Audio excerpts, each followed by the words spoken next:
Hey guys, thanks for joining me today in this review of a 2018 Mercedes E400 Cabriolet. This particular model is in a dune silver metallic, and it has the AMG Sport package, which comes with the AMG front style grille, as well as 18-inch 5-spoke AMG wheels. The AMG package also comes with aluminum brushed pedals, which you can see right in there. This car comes with LED taillights and headlamps, and if you look pretty closely, you can actually see there's a bunch of almost sparkles in the taillights, which look really cool when they're all lit up.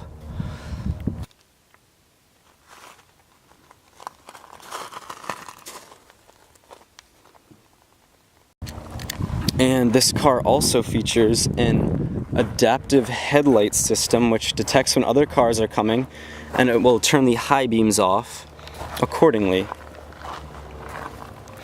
Let's show you guys under the hood.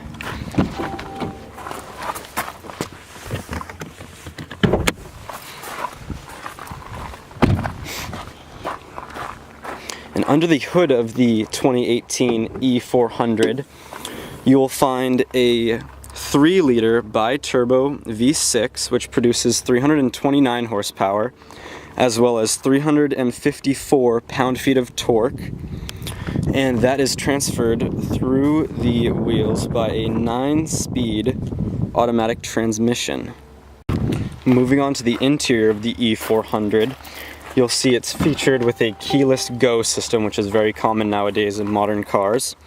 You'll also notice the macchiato beige interior, as well as the red Titan Napa leather trim on the sides of the doors as well as the dashboard.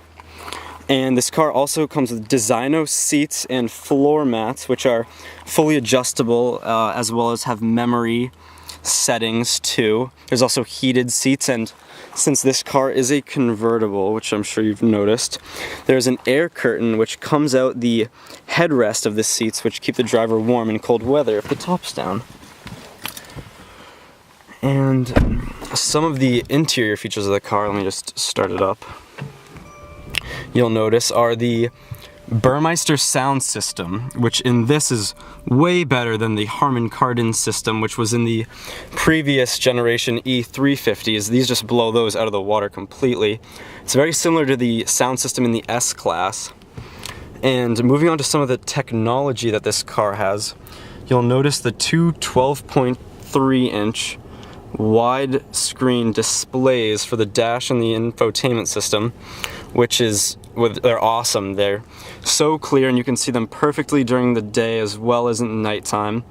And there's so many different features that you can adjust through them too. If I can figure out how to do it. Some of the features that you can adjust in this, which you'll notice, are, you can't really tell now because it's daytime, but where you see that metal trim along the dashboard and the sides of the car, there's actually an ambient lighting, which is very similar to the S-Class, but that's new in this generation E-Classes. We haven't had those in any previous generations. Another cool feature is the heads-up display, which is now featured in the E-Classes, which is awesome. You can see the speed limit, which direction you're going in, and your miles per hour, obviously. And another cool feature, which I thought was pretty neat, inside the glove box, you'll see this little metal canister holder there, and that's actually, you can put an air freshener in, and you can select through the infotainment system the scent that you want, and you can blow that through the air conditioner, which is pretty neat. I'll shut that. Now, the interior of this car is a very nice place to be. The wood's real, the metal on the inside feels very nice to the touch, as well as something I noticed, which I haven't noticed before in previous models, is the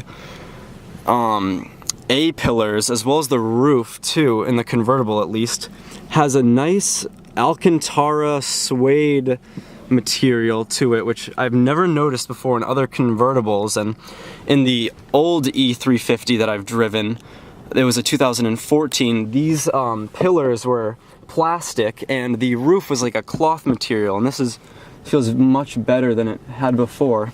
And another thing which I've noticed was I've never seen a light on a convertible before, which I thought was pretty neat. Seeing as this car is also a convertible, I will say that the back seats they're not too small, but they're quite uncomfortable for a full-size grown adult, but it's not too bad. You'll see the seats are quilted as well in the back too, which is pretty nice, and there's even window switches on both sides, which is pretty neat. I also wanted to discuss some of the technology that came with this car, because I was quite blown away with some of it.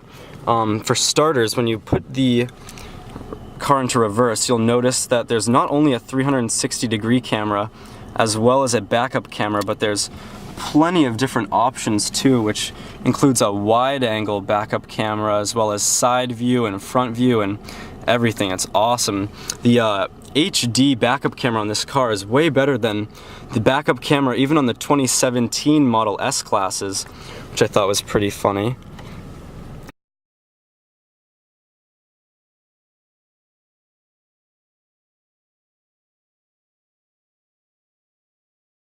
And some other features that this car has for technology is in there. It might be hard to see, but that little mat that's next to the USB port is actually a charging mat, which you can place your phone for wireless charging if it supports it, which I've never seen in any other car before.